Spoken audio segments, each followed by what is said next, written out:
Pasensya na po kayo, hindi naman po ako magpapakahaba.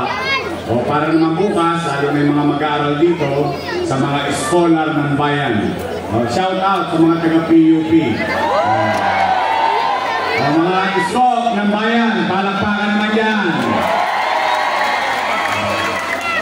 Nay! Nay! Kamusta kayo? Hindi, salamat sa Diyos. Kasi nalulungkot ako na ang init-init ng panahon. Masyado rin mainit sa akin yung mga katunggali ko. Ako yata ang almusal nila, tanghalian, hapunan, at yung isa naman, ginawa kong pulutan. Sabi, inuman yung kinain pulutan. Pero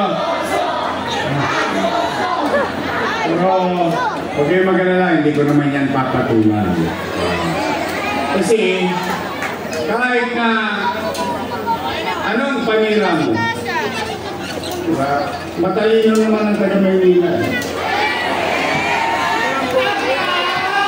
Alam mo na yan. Ba't ka natawa dyan, Wing? Naniniwala ko matalino kayo. Wing, ba't ka natawa, Wing? Hirap ang buhay ngayon, no? Minsan, pinadadalan tayo ng AX, ng tupad. Ang payo ko naman sa inyo, halimbawa, nabigyan kayo ng form, tupad, kunin nyo. Okay, sayang din yun, no magka? Tatlong bulig. Tama mali. Tingin wala kayo na hawak ko lang ng walis sa may picture.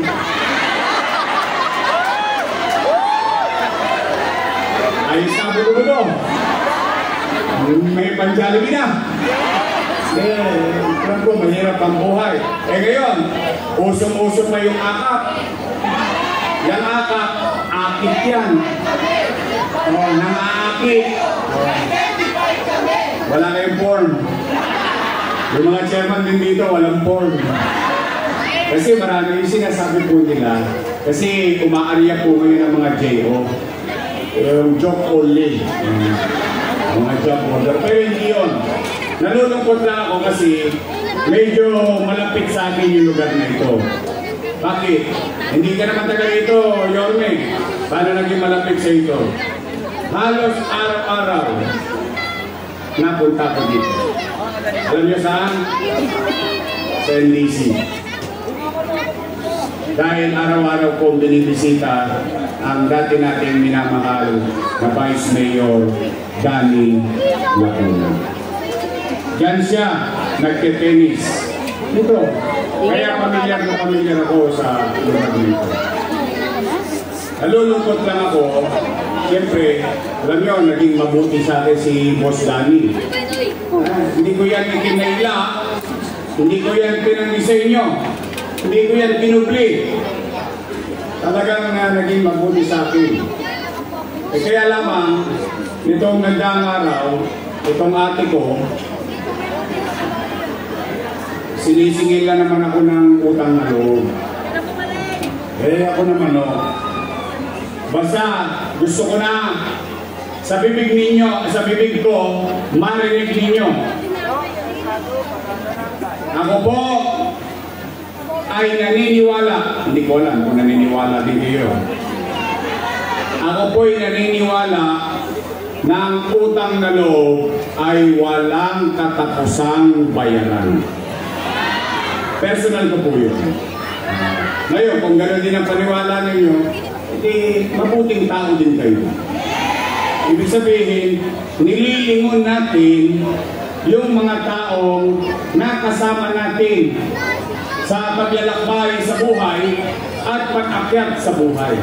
Yung bagay na itinuro sa atin ng ating mga magulang ang tumanaw ng utang. Akala ko, noong October 9 lang ako siningil.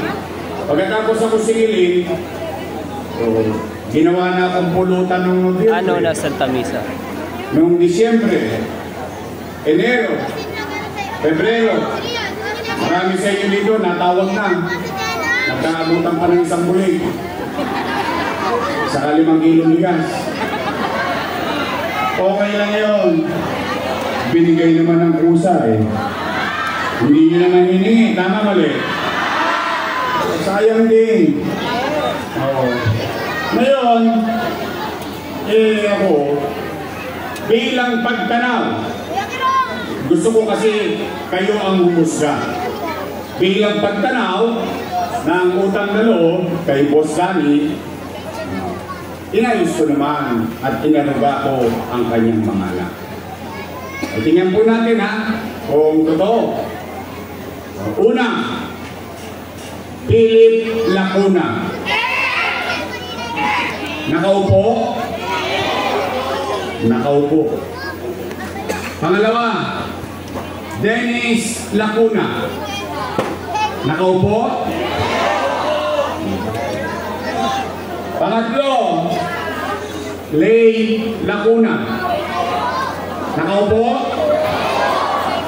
Pangapat, asawa ni ate, Direktor ng Manila Health Department, yung naggawa ng schedule para magpa-check up online. Ilan na sila? Pang-5, si ate. Ilan sila? Happy? Masaya ako. Hindi ko pa binanggit sa inyo. Bagay, hindi naman ako nagpupunong. Nandoon si Abby Lacuna, asawa ni Philip. Ilan na? Si Lisa Lacuna, ilan na?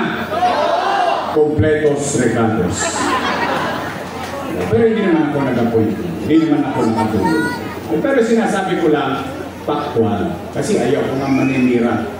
Ngayon, Nay, Tay, mga lola ko, mga batang Manila, ito po ang hamon ko sa inyo. Maghanap kayo ng kahit isang dumagoso lang sa sityo. Isa lang. Wala. Bakit? Bilang pagtanaw ng utang na loob kay Boss Danny, inaruga ko ang kanyang mga anak, isinantabi ko ang akin. Ngayon, kung kulang pa yung maliit na bagay na nagawa ko sa katagumpayan nila, nakikiusap naman ko sa kanila. Baka naman kung po pwede, sa ibang bagay na lang ako tumanaw ng utang na loob. Bakit? May utang na loob din naman ako sa taong bayan eh. Kung wala ang Diyos at wala kayong mga mamamayan ng Maynila, wala rin ako sa kinalalagyan ko ngayon. Ngayon, masama naman ba na dinggin ko yung sigaw ng taong bayan? Ang sinisigaw ng taong bayan, bumalik ka na. Bumalik ka na! Bumalik ka na! Bumalik ka na! Bumalik ka na! Gusto niyo ba talaga ako bumalik? Wait. Nakasan na nga para marinig hanggang bakod.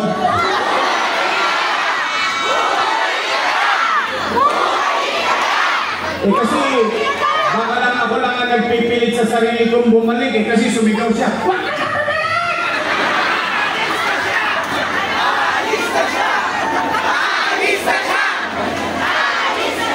Hindi, teka muna.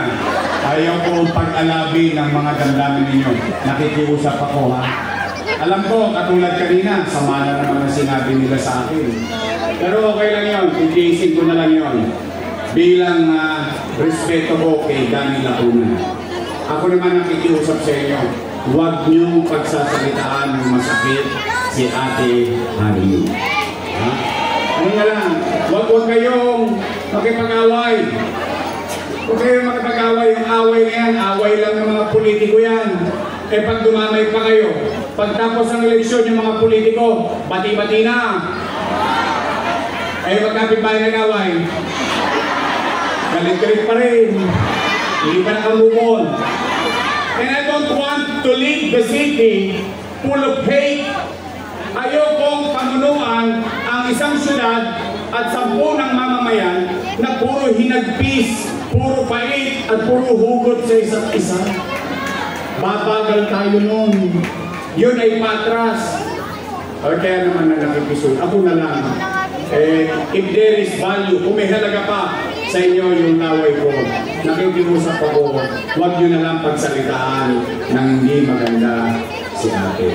Ano na lang, kaya na lang natin mag-ulat tayo. Kasi ako naniniwala, ang taong naninira kasi walang masabing nagawa. Tama ba? Tingnan mo yung kapitbahay mong chismosa. Pati kolorites mo, pinakitingnan. May trabaho ka. Siya. Tama ba? Tayo may kwento. May ulat. O sila, walang kwento, walang kwenta. Tama ba rin? O tayo magkwento, pero may kwenta. Sabi nila, alam ko narinig yun na rin to. Sabi nila, si Yorme, maraming utang. Marami daw tayong inutang. Matanong ko lang kayo, bakit? Itinanggi ko ba yun? Hindi ba alam ng taong bayan yun, yung ginawa natin kumutang? Si Yorme, may binenta! Bakit? Yan yung sabi mo? Itinanggi ko ba yun? Anong sinabi ko? Ito, eksakto sinabi ko sa Facebook nung kasagsagan na yun. Iisipin ko ba na maging mayor sa panahon ng pandemya?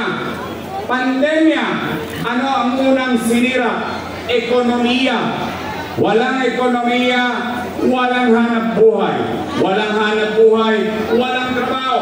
Walang trabaho, walang pizza. Walang pizza, walang chicha. Tama mali? Anong sinabi ko sa Facebook? That tuwing Biyernes sa Capital Report, nag-uulat ako sa taong bayan. Ano sinabi ko? Natatakot ang tao baka mamatay. Natatakot ang tao baka magutom. Ano sinabi ko sa Facebook? Mga nanay ko, mga tatay ko, mga lolo't lola ko, mga batang Maynila, pumanatag kayo. Huwag kayo mag-alala. Gagawa ko ng paraan. Pag ako wala nang mautangan, wala nang may bibenta, nakita niyo itong relo nito, ipatatas ako ito kahit ng punting makaraos lang tayo. I said that. Sinabi ko yun. Bakit? Bakit? Umaasa ang taong bayan. Anong ibibigay kong tugon sa hinaing ng taong bayan, pangangailangan ng taong bayan? Problema rin? Hindi. Bakit? Nag-mayor ka eh. Pahala ka eh. Pala-desisyon ka eh. Ginusto mo yan eh. Pero tingin ko matanong ko kayo. Real talk lang tayo ha. Real talk. Taas ang kamay ng may anak dito. Real talk. Pag walang makain ang anak ninyo, gagawa niyo ng paraan? Wait. Hindi nga. Iraraos nyo? Itatawid nyo? Gagawin nyo ang lahat? Maitayos ang mga anak nyo? Talaga? O yun din ang ginawa ko bilang ama ng 2 milyong Mandareño noong panahon ng pandemya. Tingnan ninyo, kayo po umusta? Kasi yung iba kong testigo, patay na eh. Pero kayo ang mga naparito sa Presa, sa Tamesa, kayo ang narinito ngayon. Kayo, testigong buhay. Masasabi natin, noong panahon ng pandemya, walang nagutom sa lungsod ng Maynila. Buwan-buwan may food box. Tayo lang sa Metro Manila. Mayaman, mahirap, middle class, pantay-pantay, bawat pamilya, not household, per family, 700,000 families in the city of Manila tumatanggap buwan-buwan ng food box. O, lumag ka.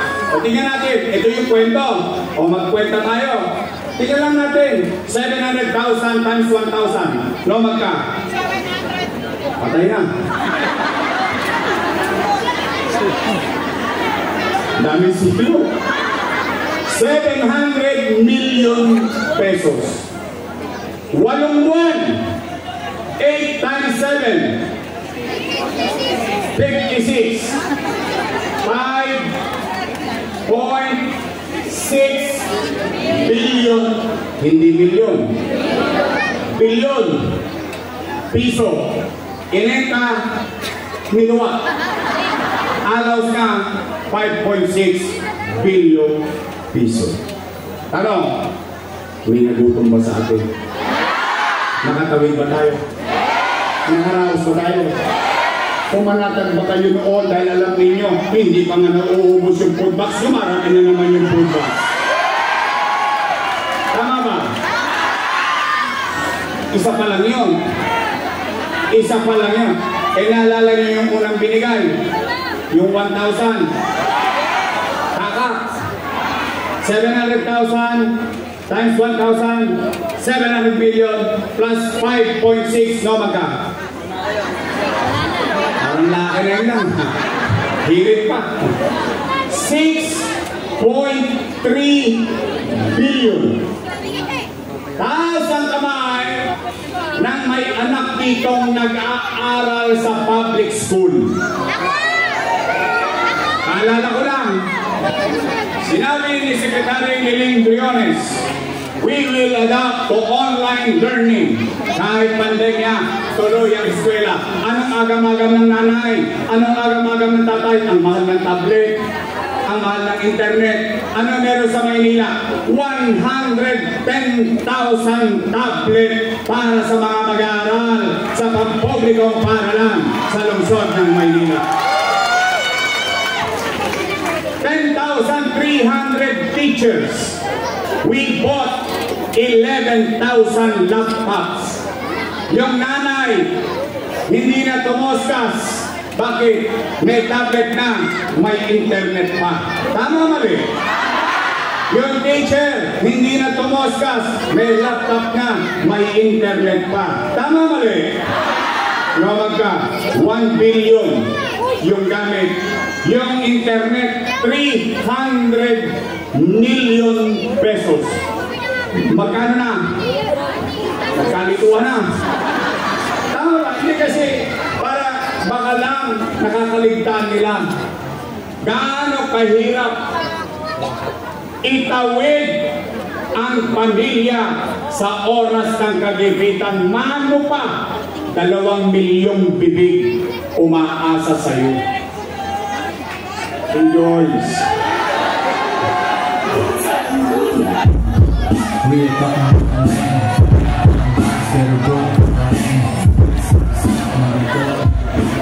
Nay, tay, mga lolo't lola ko, mga batang Maynila, hindi pa natin binanggit, Remdesivir, Tocilizumab, Molnupiravir, mamahaling gamot, mabuhay lang ang isang pasyente na may COVID-19 na taga Maynila. AstraZeneca, tayo nakabili ng sarili nating bakuna. Ospital, dyan sa Luneta, worth 300 million. Nay, tay, ang tanong, Yorme, ikaw lang ba gumawa nun? Hindi po. Kasama ko po si ate. Opo. Kasama ko silang lahat. Bakit? Hindi ko naman kaya gawin yun. Kita ninyo, kalaban ko na, binibigyan ko pa ng kredito. Why? Because that is a fact. Hindi ko yan nagawa, ako lang ang mag-isa. Eh ngayon daw, mali daw yung ginawa ko. Mali daw. Mali daw eh. Eh araw-araw sinasabi nila, utang. Utang lang yan. Aray.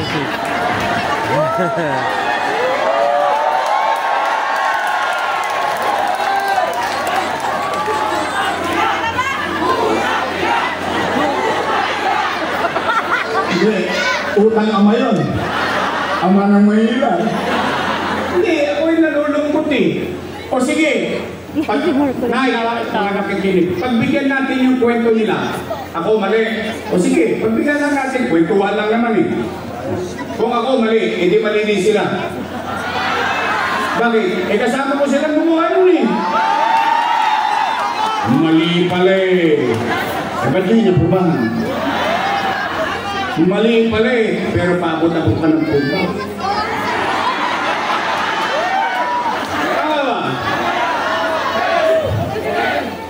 Hindi pa nababanggit yan yung insure ng mga lolo't-lola ko. Yung vitamina ng mga lolo't-lola ko. Yung cake. Oh, ito hindi pa nababanggit. Rosauro Almario Elementary School. 10-story fully air-conditioned public school. Manila Science High School. 10-story fully air-conditioned public school. Magsaysay High School. Albert Elementary School. Hindi pa nababanggit, Condominium 1, Condominium 2, Condominium, Binondominium 1, Paseco Community, San Lazaro Residence, Pedro Hill Residence, San Sebastian Residence. Hindi pa nababanggit, Paseco Hospital. Hindi pa nababanggit, bagong hospital ng Maynila, 10-story, fully air-conditioned. Ito ang kinalulungkot ko. May CT scan machine. May MRI machine. Alam nyo kung magkano yun? By the hundreds of millions. Pero hindi ko pa nabalita ang nagamit nyo na.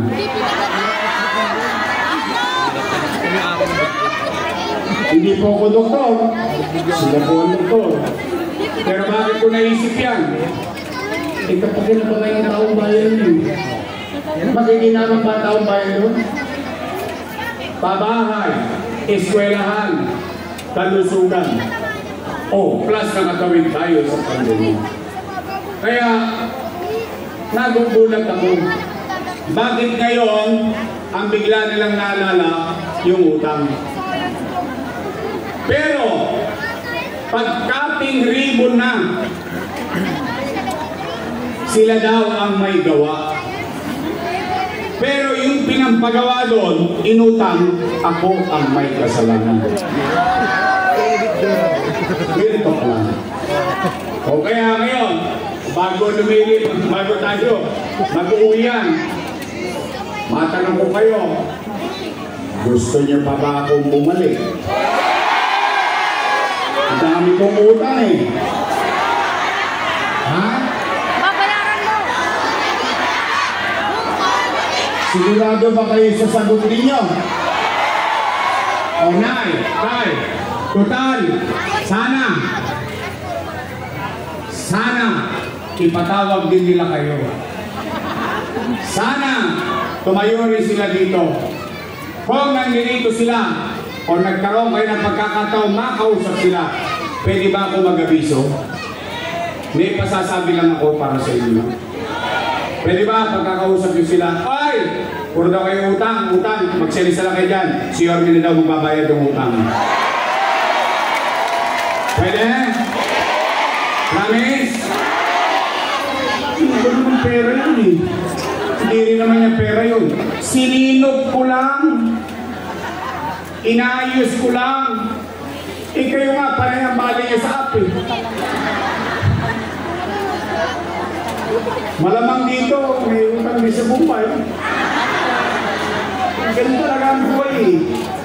Ganon ang pagiging magulang. Ganon ang pagiging ama. Ganon ang pagiging ina. Lahat gagawin mo para sa mga anak mo. Ganon din ang pagiging mayor ng Maynila.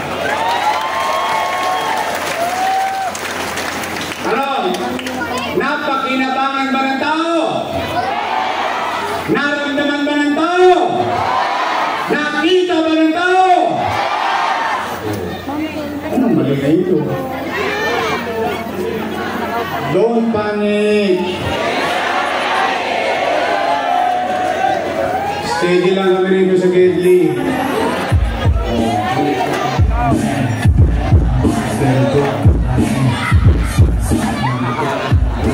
Hindi masyadong nakasama, pagalitan tayo ni Father. dahil gusto niyo akong bumalik. O ito naman, nagkaroon na tayo ng kwento. Nagkaroon na tayo ng kwenta. O ano naman ang gagawin ko? Dito mo. O ito naman ang pangarap ko para sa inyo. Pinatay mo? Kasi Wala na. kailangan lang kayo sumagot. Kasi yung District 1, yung tinanong ko, kumpirmado. 2, 3, 4, 5, kumpirmado. Gusto ko malaman. Kasi tinanong ko na rin yung mga matatanda dito. Kumpirmado rin sa kanya. O kayo, pangkalahatan na to. Yan siya na, Matanong ko lang tayo. kayo, kung napapansin nyo ba, yung napapansin ko din. Maigi na kayo sumagot. Nay, tay, mga batang Maynila, napapansin nyo ba parang tumutugyot ulit ang Maynila ngayon? Hindi raw dugyot eh. Lumadugyot ba talaga? Talaga? Una kong gagawin, may awa ang Diyos, sa tulong ninyo, nakabalik tayo, lilinisin ko ulit ang lungsod ng Maynila. Pangalawa, tatanungin ko din kayo, napansin nyo ba, nagkalat na naman ang mga tolongges sa Maynila? Takot na naman ang mga nanay, ang mga tatay, ang mga magulang. Hindi nila alam kung yung anak nila naglalak. Lalo na dito. Ang daming estudyante dito. Ilan na naman kaya ang mga gawa ng cellphone? Ilan na naman kaya mga Honda? Saan ka nakakita? Broad daylight. Bubuksan ng kotse. Pati jeepney driver. Pinatulan ng mga talongges. Dinadakma yung tsape, yung pera, yung kinita ng jeepney driver sa Top Avenue, sa Arten, sa Tondo, dito sa Magsaysay, sa Aurora. Lahat nagbalikan na naman ng mga talongges sa Maynila. Nay, tay, matanong ko kayo, gusto nyo bang matulog ulit ng mahimbing? Gusto nyo bang pumanatag ulit ang inyong pakiramdam dahil magkakaroon na muli ng gobyerno sa Maynila? Gusto nyo bang makita ulit ang gobyerno sa umaga, sa tanghali, sa gabi, sa hapon hanggang madaling araw? May gobyerno pa sa lungsod ng Maynila? Dahil iikot ulit si Yorme hanggang madaling araw. Kakalawitin natin ulit ang mga tolongges dito sa Maynila.